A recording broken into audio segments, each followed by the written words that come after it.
I always mess it up. Oh my god. Cut. Hello, my name is Amanda. I am a soul having a human experience and sharing it with you guys. Pretending like that's not the second time I said that. Clearly I'm gonna do lots of editing in this video. So, excuse the obvious like carpenter's outfit that I'm wearing right now. One, it's very cold outside, so I just decided to wear some sweatpants. So I felt inclined to share today. It's Jupiter Day and I think it's good for doing what I love. So I figured I'd talk about some things and see how the flow goes. Bear with me. I am not using a tripod right now, which I probably should. Hopefully the angles are not too horrible right now.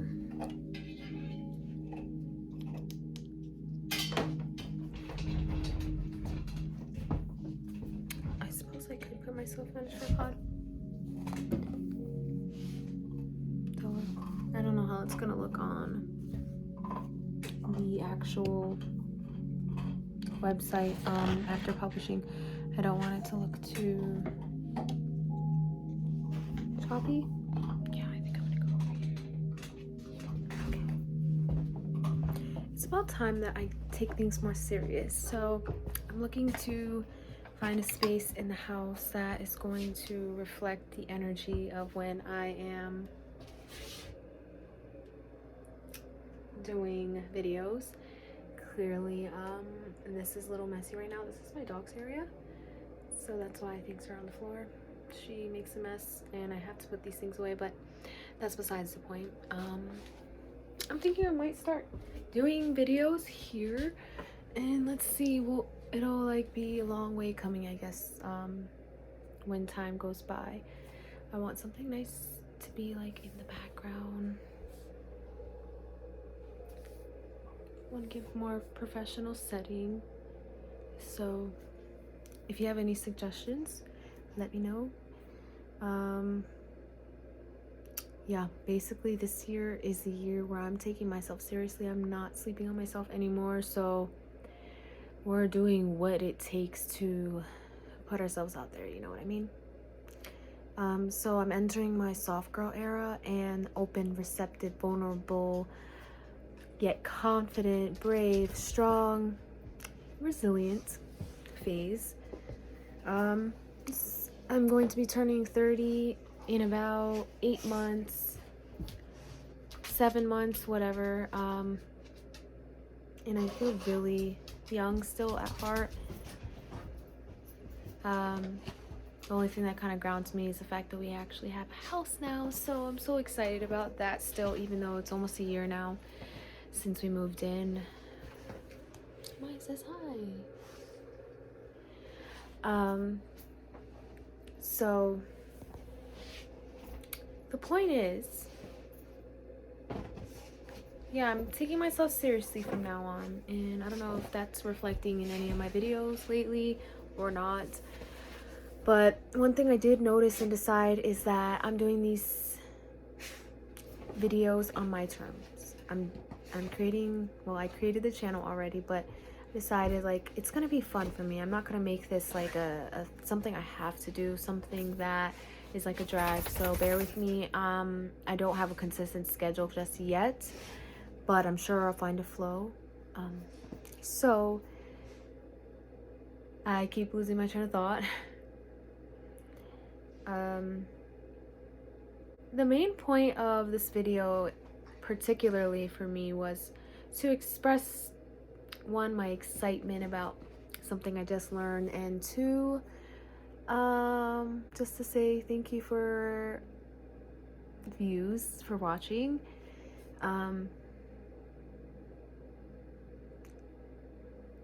Also, likes would be amazing.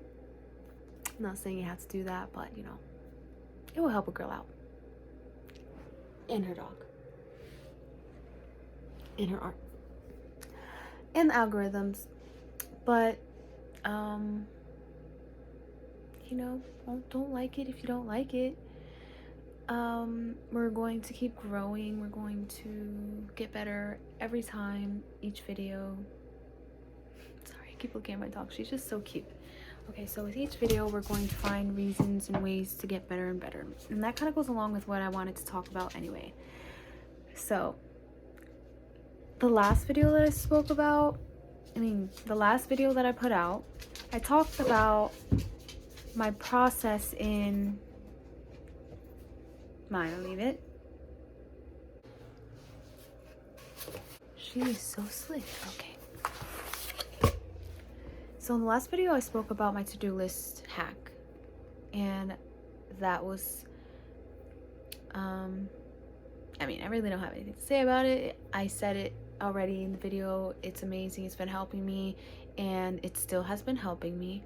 Something else that I also implemented was a system where every morning when I'm writing my gratitude journal, mostly after the fact of writing my gratitude journal, I think if I remember beforehand, I probably would do it. I don't know. It doesn't really matter, I guess, I suppose. You figure out what works best for you.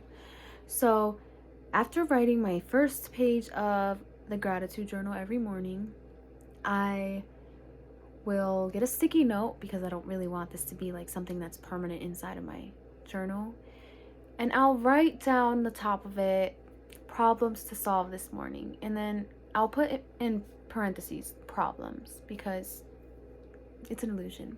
So that's a little reminder, little subtle things like that.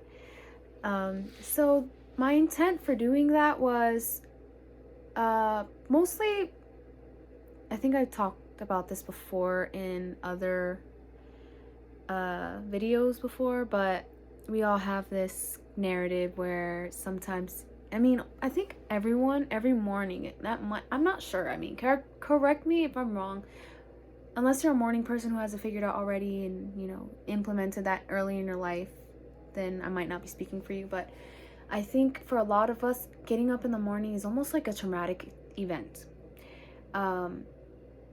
and if you don't go out of your way to intentionally create the day, then you kind of go on a default. And usually our default is what we've only known all of our lives. So for me, I will resort to negative thinking, going on Twitter, checking outside of me for some sort of inspiration, which is kind of ironic because inspiration comes from inside, inspiration. So I notice a lot of times I'm trying to find something to make me feel motivated. That's another thing too. Motivation comes from external things, and that's only going to get you so far. So basically, I probably lost my train of thought again, but hopefully not. I'll edit it if anything. And so when I'm looking outside of myself to be motivated, inspired, or to find my direction or path throughout my day, I'm kind of giving a little FU to my intuition, but let's not go too deeply into that. It's just a joke, but basically I'm going to resort to my old ways of thinking, which have been of insecurity, lack of confidence, fear-based thinking.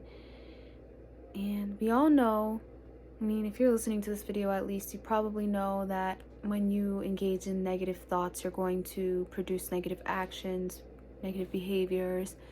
Even if you're trying your hardest to resist it, if you don't feel it and process it, let it go, you're probably going to be fighting against yourself in some subtle ways, whether it's mentally, emotionally, through other people. And for me, I would get in little, not arguments, but conversations where I feel the need to prove myself or be right about something that is really not that big of a deal. But what I've noticed lately is that I have the ability to kind of step back and see wow, let's for instance, my partner, my boyfriend, to realize oh, what we're arguing about right now is not at all important. The way that my emotions are bringing up these feelings of wanting to act and be angry and treat my boyfriend like he was deliberately trying to hurt me, that's usually when I know my narrative is coming up, because that's not the case really ever. I mean, don't get me wrong, there are some really evil, I would say, misguided and dark, people who are like pretty much 6 feet underground and like trapped in their mind. So, and like, that's my point, to be honest, is like someone who's in their right state of mind is not going to do anything like that, because like that's not right. Like, they know right from wrong. They have a strong moral compass. Somebody who's fighting against themselves is going to very easily do to others what they do to themselves, and they're not going to see anything wrong with it, because they're doing it to themselves. So why would they see anything wrong with it? And usually what we do to ourselves was done to us first. So not to blame anybody, but that is what it is. So that's what negative thinking gets you into, downward spirals and all that.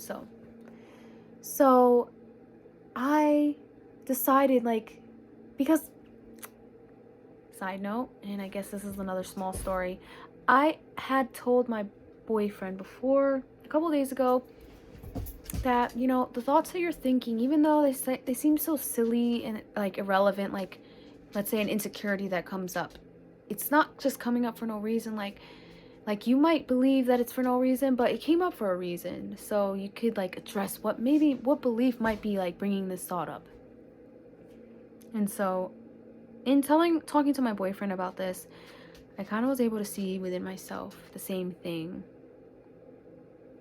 That when I woke up in the morning, it was like a thought, an impulsive thought, almost. Like it almost felt so tangible and like heavy inside of me that I felt like I needed to act out on it. So,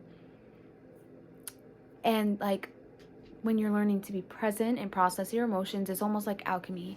You are able to sit with it, breathe through it, validate your emotions, tell yourself that you're valid for feeling the way you feel and all that. But let me not get sidetracked.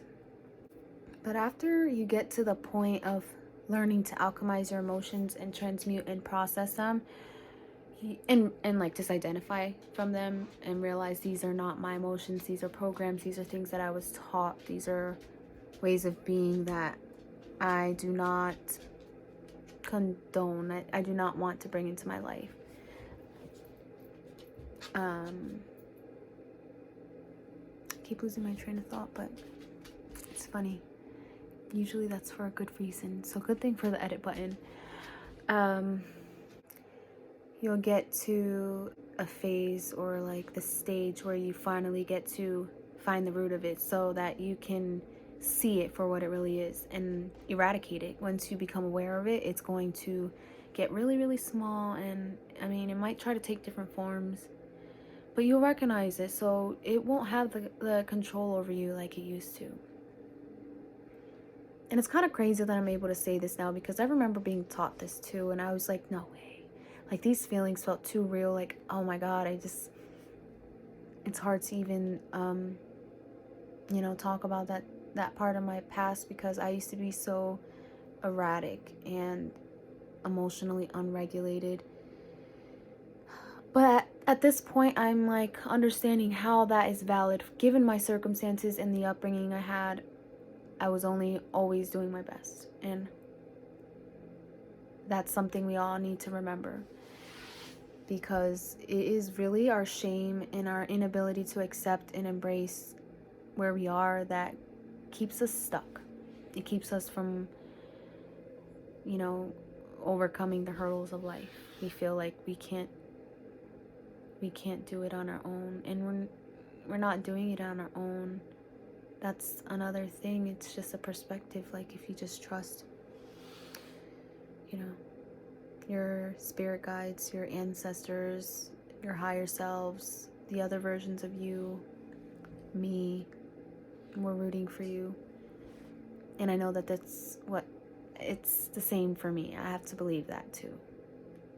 I have to believe it because I know that, because it's within me, And I've seen the proof of what your thoughts can do.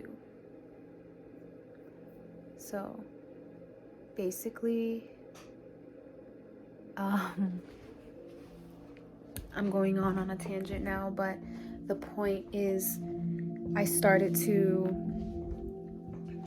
actually sit with the thoughts that would come up first thing in the morning when I wake up that kind of make me feel like I don't want to continue this day. I don't want a life right now.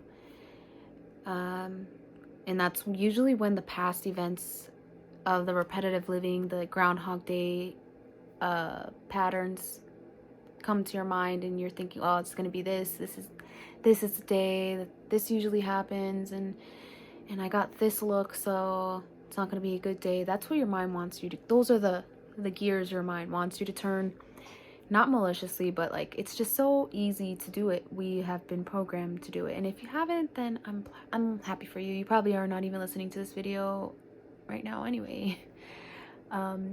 So yeah, the point is, I decided to start writing these things down, and not in a way of like, oh, I'm soaking in my negativity, I'm soaking in my problems, but more so in a way to like, because like I'm ready to just let it go. I'm ready to face the pattern. I'm ready to see what the root is of this. You can't see, I'm very hand gesture oriented. Sorry. So for me, it's been helping a lot. Like every day for the past like almost 2 weeks now, I've been like writing a little sticky note. What's a problem to overcome this morning? Problem to solve this morning.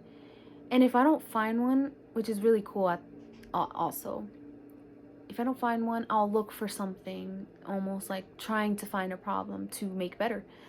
And I reworded it the other day, like, how can I make my morning better? How can I make my day better when I wake up? Instead of what problems were there to solve. Because honestly, after doing that for like just a week, it's almost like I eradicated. I ended up using these little sticky notes of the problems to solve as my what do I want to say, as my way of navigating what I do like, what I do want to experience. So if like, let's say I had a dirty floor and there was clothes on the floor or something, and that made me feel cluttered in the morning, I'll write the opposite of it. Like, I prepared, and I'll write it in present and past tense, like it already happened. So like I wrote that tonight I made my bed and I cleaned the floor. I organized the room so nicely and was so grateful to wake up to a clean room. That's how I write affirmation and manifestations, as if they already happened. And little things like I found a subtle way to surprise myself in the morning. Little things to make myself feel like I'm loved in the morning. And I noticed that when I do things for my like future selves, like wash the dishes or something, and I'll forget about them, and then like wake up the next morning and see dishes are washed, I'll really feel that sense of love and like, oh wow, like my past self was looking out for me. Like I'm grateful for that version of me.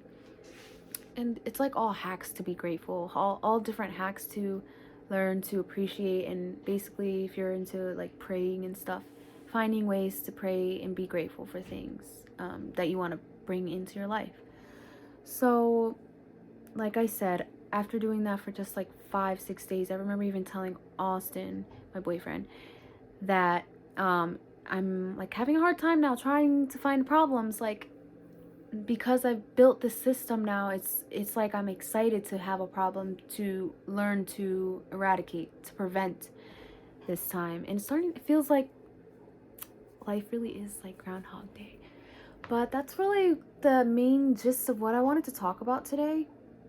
That simple technique, I hope it wasn't too dragged out for you guys. Basically summed up is write down the problems you experience first thing in the morning, especially if they're repetitive, and start being open and receptive to the answers, the root causes of them. And you'll be surprised when you see that there's ways to prevent them, eradicate them, and soon you're going to be waking up and feeling like you're above ground finally. You're not just, treading water or, digging your way out of your mess of thoughts. So if you watched the whole video, I appreciate you, and I'm gonna find a way to make this fun for those of you who stick around. I appreciate you guys so much. If you like the video, please like it. It helps me so much. And Subscribe if you feel like the content I'm bringing in is something you're resonating with. I'm looking for new soul groups and new people to be inspired by and chat with, and breaking out of my box, basically. Oh, and let me just share my art with you guys that I just did, because I'm going to start doing that more often, as I have said, and this is the reason why I'm dressed up like a carpenter. But okay, so this is just a rough draft, as you can see, but it's getting somewhere. I'm finally allowing myself to be a little more messy. I used to be really obsessed with clean lines and stuff, and that's the reason why it took me so long to finish everything. I made this shelf about 3 years ago maybe, and I never finished it, but today I started working on it again. So I started repainting. I think it's so cute. If you're interested in buying it, hopefully it won't be so cute that I don't want to sell it, but keep an eye out because I might be posting it. All right, thank you guys.